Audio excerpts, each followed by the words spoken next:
কেমন আছো তোমরা? সবাই ভালো আছো? আমিও ভালো আছি। আর আমি চলে এসেছি রঞ্জনা কিচেন।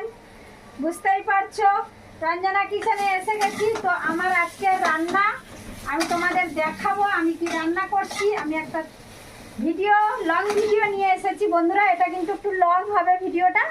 তো লং ভিডিও নিয়ে আসলাম। দেখো আমি এখানে প্রথমে আলুটা ভেজে আমি তুলে নিচ্ছি। তো আমার আজকের রান্নাতে আছে চিকেন রান্না করছি। তো চিকেনের আমি প্রথমে আলুটা ভেজে নিলাম। এই যে আলুটা সুন্দর করে ভেজে নিয়েছি, ভেজে আমি তুলে নিলাম। তো তারপরে আমি দেব তেল দিয়ে দিচ্ছি বন্ধুরা। তো আমি তেল দিয়ে দিলাম। আর এখানে আমি রেখেছি এখানে আমি রেখেছি আদা, রসুন, পেঁয়াজ কুচি, টমেটো কুচি, ঠিক আছে। আর তারপরে এখানে আমি এই যে হলুদের গুঁড়ো, হলুদটাকে আমি বেটে নিয়েছিলাম, এই যে হলদি, আর এই যে হলুদ গুঁড়ো, লঙ্কা গুঁড়ো আমি বেটে নিয়েছি, হলুদ লঙ্কাটা। আর এখন আমি এই তেলটা গরম হলে দিয়ে দেবো এই যে শুকনো লঙ্কা।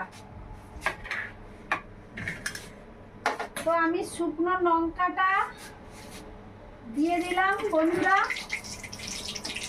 দেখতে থাকো রান্নাটা, তোমরা কেমন ভাবে কিচেনে রান্না করো চিকেন, আর আমি কেমন ভাবে রান্না করছি, আমার মতন করে তোমরা রান্না করো কিনা অবশ্যই কমেন্ট করে বলবে সবাই বন্ধুরা। তো তারপরে একটু লঙ্কাটা গরম হয়ে গেছে ভালো করে, একদম লাল লাল হয়ে গেছে লঙ্কাটা। তারপরে আমি দিয়ে দিচ্ছি পেঁয়াজ কুচি। পেঁয়াজ কুচিটা দিয়ে দিলাম। তো পেঁয়াজটাকে আমি ভালো করে লাল করে ভেজে নেব।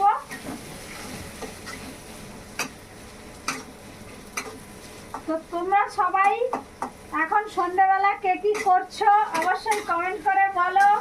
আমি তো এই কিচেনে রান্না করছি। আজকের আমার রান্না আছে এই যে দেখো, এটাকে আমি ম্যাগনেট করে রেখেছি মাংসটা।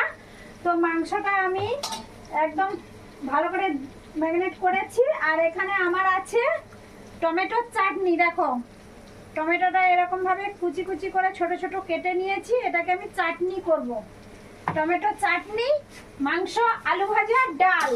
তো কেমন হবে খেতে, আর সাথে আছে পাঁপড়। তো দেখাবো তোমাদেরকে সমস্ত রান্নাটা হওয়ার পরে আমি তোমাদের দেখাবো। যাই হোক আমি পেঁয়াজটা এখন সুন্দর করে ভেজে নেব। ভাজার পরে তারপরে আমি দিয়ে দেব আদা আর রসুন। আর আমি কিন্তু সবসময়